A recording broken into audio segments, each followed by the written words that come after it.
thanks so much for stopping back by to watch this quilt tutorial. So as you remember, we already have our quilt piece together, and now we need to get the backing fabric ready.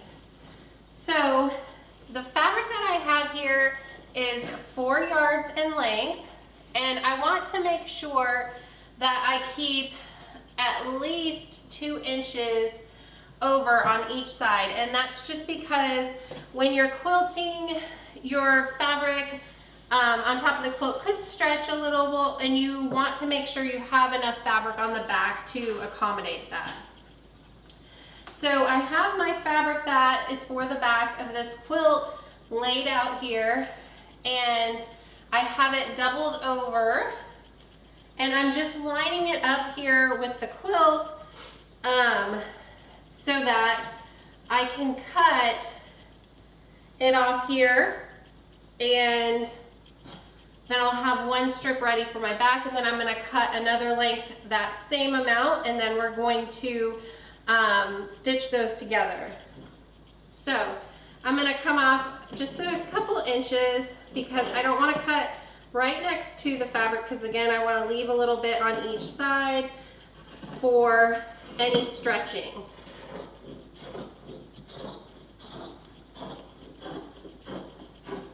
And I'm not really as worried about keeping this super straight right now because we're going to have to trim it all up after we quilt anyway. So I'm just going to lay that to the side and the quilt to the side. And this one is the length that I need, so I'm going to lay this fabric back out and just use the other one to measure about the same length.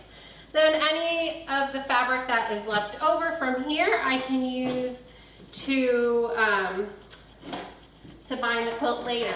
I'm gonna do 2.5 inch binding strips, and I think I will need about 7 strips to go all the way around my quilt, so I should have plenty of this fabric left over.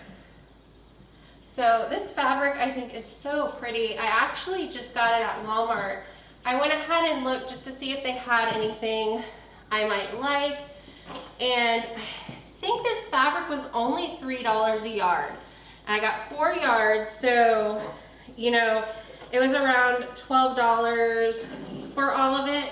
And if I go to a fabric store, they're usually can go up to $10 a yard for the fabric. So it's a lot more expensive, but you do get a lot better customer service there, and you get a lot more to choose from, a lot more styles. So this was literally the only fabric there that I liked for the back of the quilt, so I got really lucky. I didn't think I would find anything.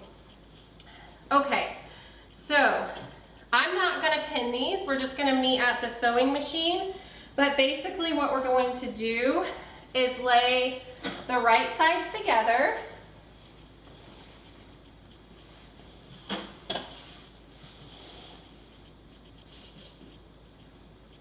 So right sides together. And normally I would always tell you to cut off this salvage end, but we're not going to today. We're just gonna put those ends together. And instead of sewing a 1/4 inch seam like we normally do, we're actually gonna sew a 1/2 inch to 1 inch seam, whatever will cover all this up. It just saves me, honestly, from having to cut that off. And also I like to sew a bigger seam on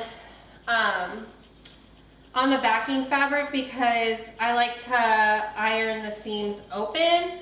I think it just lays flatter on the back of the quilt, so I'll show you that before we start putting all these quilt layers together. All right, I think I finally got this lined up pretty good. I'm not gonna pin, I'm just gonna take it right to the sewing machine. But if you feel more comfortable pinning along here, just go ahead and place your pins now and then carry it to the sewing machine. But we'll meet over there. Okay, we are going to sew about a 1/2 to 1 inch seam along here, whatever will make this salvage end here disappear. And let's see. So I'm going to need to go a little bit more to the left on mine. I'm probably about a 1/4 inch more or so. All right, that should be good. So we're just gonna sew along the seam.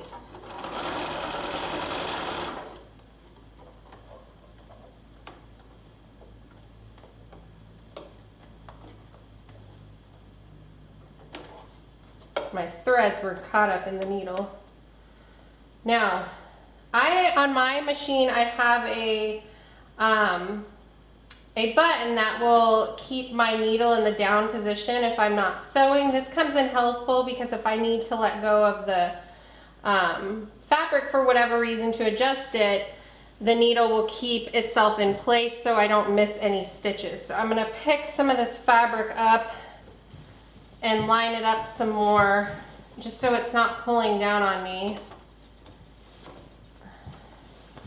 Sometimes that can be a little bit tricky, and it's about the trickiest part of actually quilting the quilt after you have it all basted together. So I'm gonna make sure my seams are lined up, and then we're just gonna sew along here and get this together, and then meet at the ironing board, and I'm gonna show you how I press open the seam so it lays nice and flat on the back of the quilt.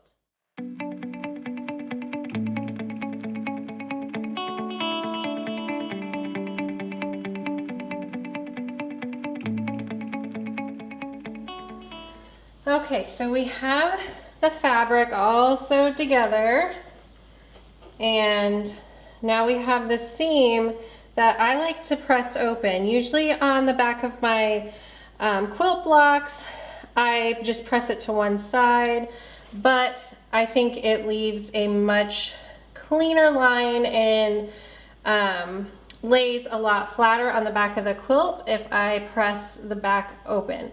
And part of the reason I don't mind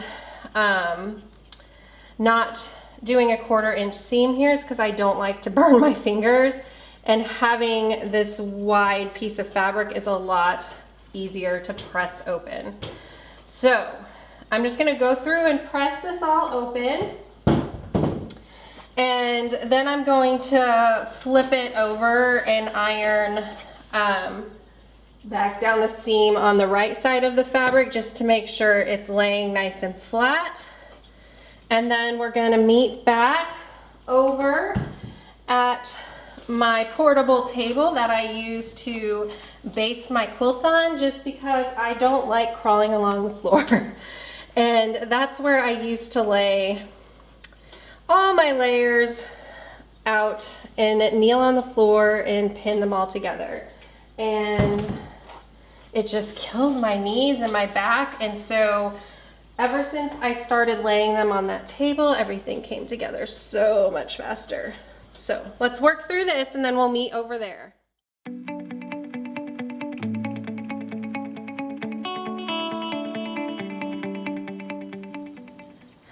Okay, so I have the back fabric laying face down across my table here, and I have the seam lined up with the seam on the table and draped over each side about the same amount of fabric. So now I'm going to undo my batting, and I'm going to lay this over the backing fabric, because this is the middle of the quilt. This is what's going to give the quilt that warmth. So we're going to flatten this out, and I may need to go more this way. Definitely.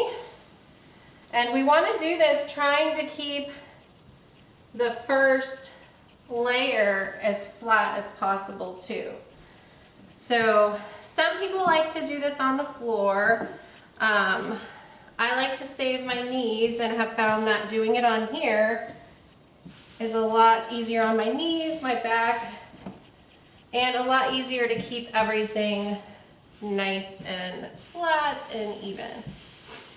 Okay, so I'm going to make sure that it looks like everything's nice and covered on all sides.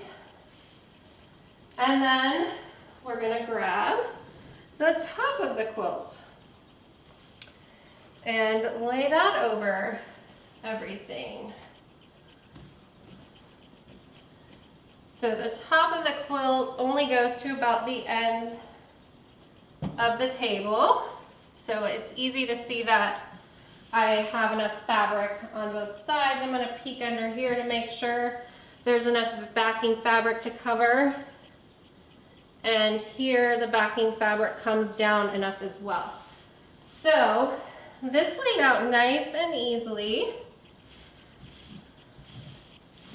The bigger your quilt is, sometimes the harder it is to do this step. So I'm going to smooth everything out. This is when you'll also see like pieces of string and everything. So if you have your lint roller nearby, you can go ahead and get some of that off. That string's stuck in there, so I'll need my snips. But I think it's pretty good. So now we'll just start pinning. And how many pins you use is pretty much up to you. I like to use the pins that are curved at the bottom because they go through and come up easily. I try to start near the middle of the quilt and work out. And you want to make sure you go through all the layers too. And I'm usually pretty generous with my pins because I want everything to be held together nicely. But a lot of people say you want to have about a fist length between pins. I'm going to pretty much go where all 4 block seams meet. I might skip a few. But yeah, pinning is, how many is really up to you. I feel like you can't put too many, but you can definitely not put enough.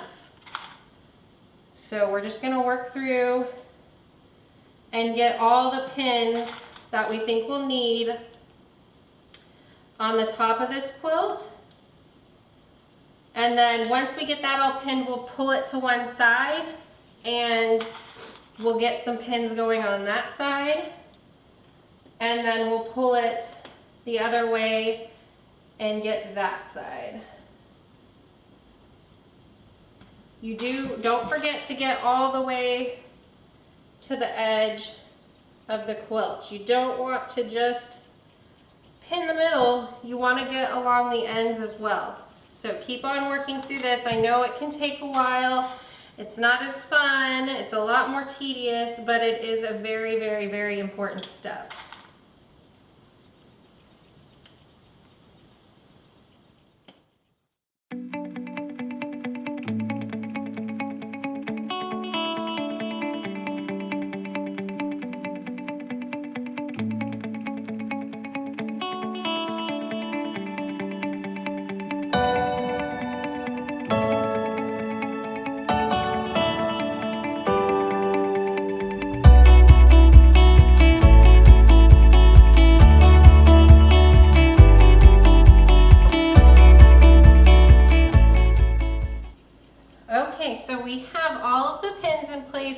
For this section of the quilt, so what we're going to do is just gently pull it until we can see the rest of the quilt that needs to be pinned.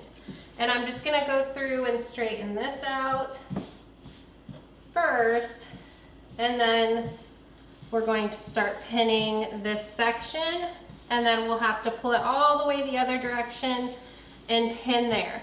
Now, if this were a bigger quilt, like say a king or a queen, the weight of the opposite end may be too much and it may pull the quilt off. So you can use some clamps or something like that to keep everything in place.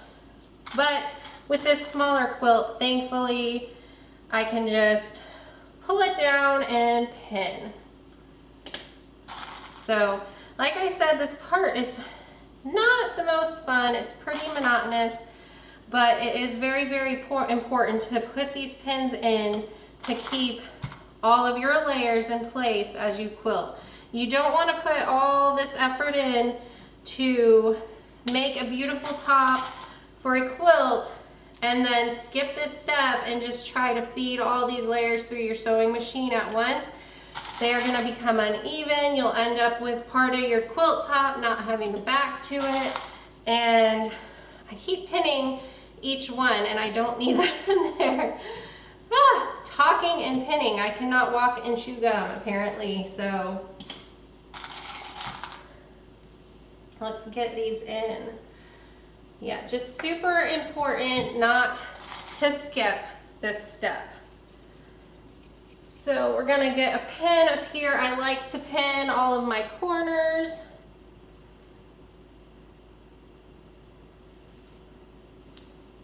So after we get all of these pins in, we have a ton of extra batting on the side of the quilt. And I don't know about you, but I get caught really easy. And the less batting I have laying all over me as I am trying to sew a quilt, the better. So I'm going to show you how I trim off the batting really quickly. And that will be the end of this video. It is a quick one here because there's really not a lot to this. It's just laying out the fabric and the batting and the fabric nice and smooth and pinning. So let's get through this and the other side and then trim it up, and then we'll meet again together in the next video to go over quilting, which I think can be the most creative part to quilt making. And there's a lot of different ways you can do it. You can free motion quilt, which I find to be a lot of fun, but I also think it's the most challenging. And I have had so many fails with it. And I'll be honest and show them to you, but you know, they're my first times free motion quilting. So it's just, some things are just not gonna come out perfect the first time you do it. But that quilt, the first larger quilt that I ever quilted, is for my son, and he absolutely loves it. So that's all that matters. All right. Whew, I am sweating up a storm doing this. It's like a workout. And I'm not even crawling on the floor, so can you imagine how awful that would be? Doing that? Goodness. So get up here in this corner.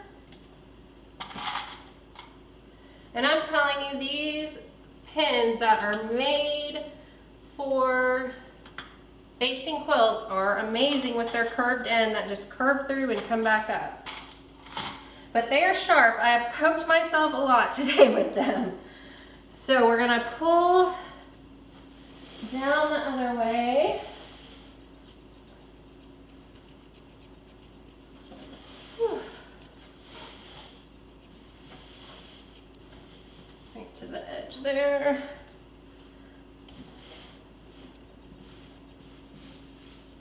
Smooth it all out.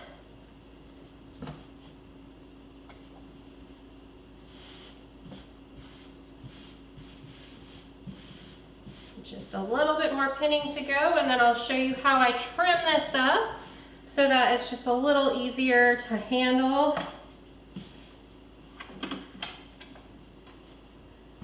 When we are quilting. I have a little ripple in my batting there. Whew, I am closer than I thought on the edge here.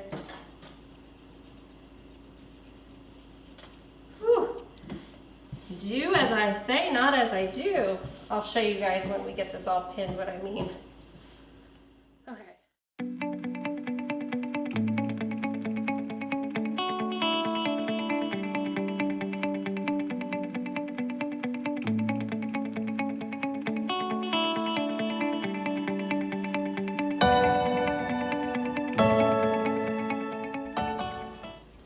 Seriously, did y'all see that I threw the right amount of pins on this table? That is crazy. Maybe that's going to give me good luck that I did get the backing fabric covered on all this. So we're going to flip this over. Woo!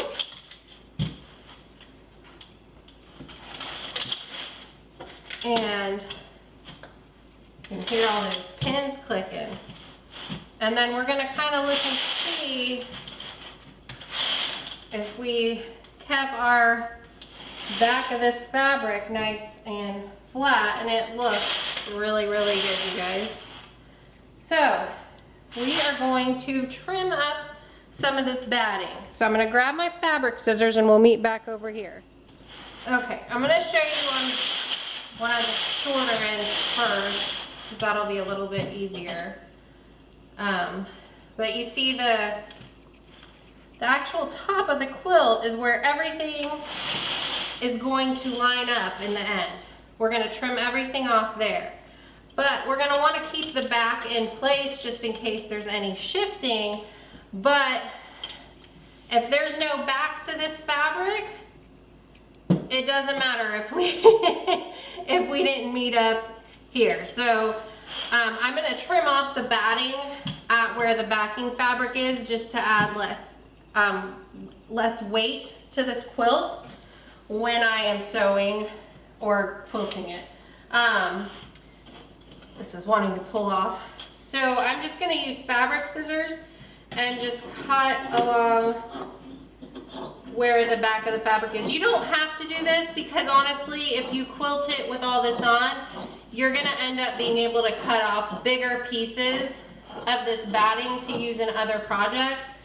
I just like to have the least amount of weight as I'm quilting this as I possibly can. Because you'll see, if you haven't before, when you get up under that sewing machine with all these quilt layers, especially if it's a really big quilt, every little gram of fabric matters. So I'm gonna flip this over, and I think this is the side that I got super close to not having any backing behind there. I mean, there's like an inch.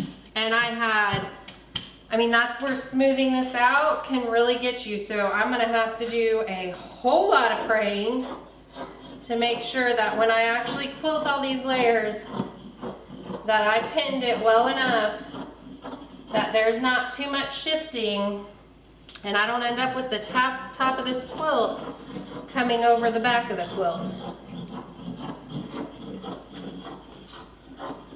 So hopefully I did a good job basting everything.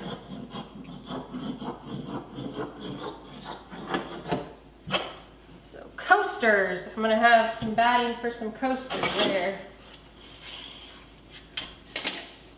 Almost there, just 2 more sides.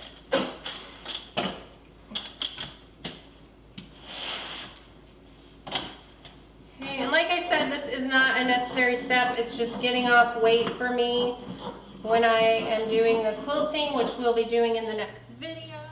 Okay, we have everything pinned on our quilt, so now we are ready to actually take it to the sewing machine and quilt it. So we're going to basically be sewing through all 3 of these layers so that we don't get any shifting and movement on the batting that's between the layers. So in the next video, we will be quilting this quilt, and then in the final video, we'll be binding it. So if you haven't already subscribed to my channel, go ahead and do so now so that you can catch the next video when it posts. Thanks so much for watching, you guys. Bye.